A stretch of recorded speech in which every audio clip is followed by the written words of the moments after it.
তুরস্কের প্রেসিডেন্ট এরদোয়ানের স্ত্রীর হাতে চুমু দিতে গিয়ে বিপাকে পড়লেন ফরাসি প্রেসিডেন্ট এমানুয়েল ম্যাক্রো। ৭ জুলাই তুরস্কের প্রেসিডেন্ট রিসেপ তাইয়েপ এরদোয়ানের আয়োজিত সংবর্ধনায় ঘটে এমন ঘটনা। ভাইরাল ভিডিওতে দেখা যায় আঙ্কারার প্রেসিডেন্ট প্রাসাদে ন্যাটোভুক্ত দেশগুলোর রাষ্ট্র ও সরকার প্রধানদের সম্মানে আয়োজিত সংবর্ধনা অনুষ্ঠানে শুভেচ্ছা বিনিময়ের সময় ম্যাক্রো এমিনে এরদোয়ানের হাত ধরে সামনের দিকে ঝুঁকে পড়েন। সঙ্গে সঙ্গেই নিজের হাত নিচে নামিয়ে নেন এমিনে। এরপর দুজন স্বাভাবিকভাবেই করমর্দন ও শুভেচ্ছা বিনিময় করেন। সেই ভিডিওটি ভাইরাল হলে বিভিন্ন সামাজিক যোগাযোগ মাধ্যমে এ নিয়ে শুরু হয় ব্যাপক তোলপাড়।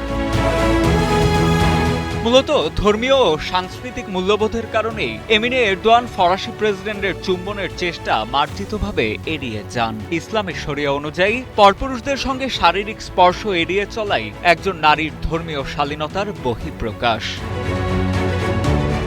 অন্যদিকে আন্তর্জাতিক কূটনৈতিক প্রটোকল অনুযায়ী কোনো নারী নিজে থেকে হাত না বাড়ানো পর্যন্ত পুরুষের পক্ষ থেকে আগে হাত বাড়ানো উচিত নয়। এছাড়া সমতার যুগে হাতে চুম্বনের প্রথা অনেকটাই অপ্রচলিত। কূটনীতির অন্যতম শর্ত হল অন্য সংস্কৃতির ধর্মীয় বিশ্বাস ও ব্যক্তিগত সীমানার প্রতি শ্রদ্ধাশীল থাকা, যা ম্যাক্রোর পক্ষ থেকে অনুসরণ করা হয়নি।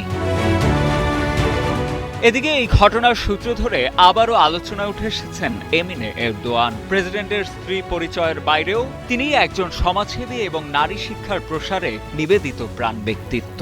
পরিবেশ সুরক্ষায় জাতিসংঘে সমাদৃত জিরো ওয়েস্ট প্রকল্পের নেত্রী হিসেবে এবং বিভিন্ন বৈশ্বিক মানবিক সংকটে সক্রিয় অংশগ্রহণের কারণে আন্তর্জাতিক পরিমণ্ডলেও তিনি অত্যন্ত প্রভাবশালী ও মানবিক নেত্রী হিসেবে সুপরিচিত। সাজিদা আনিল, ডেস্ক রিপোর্ট, সময়ের আলো।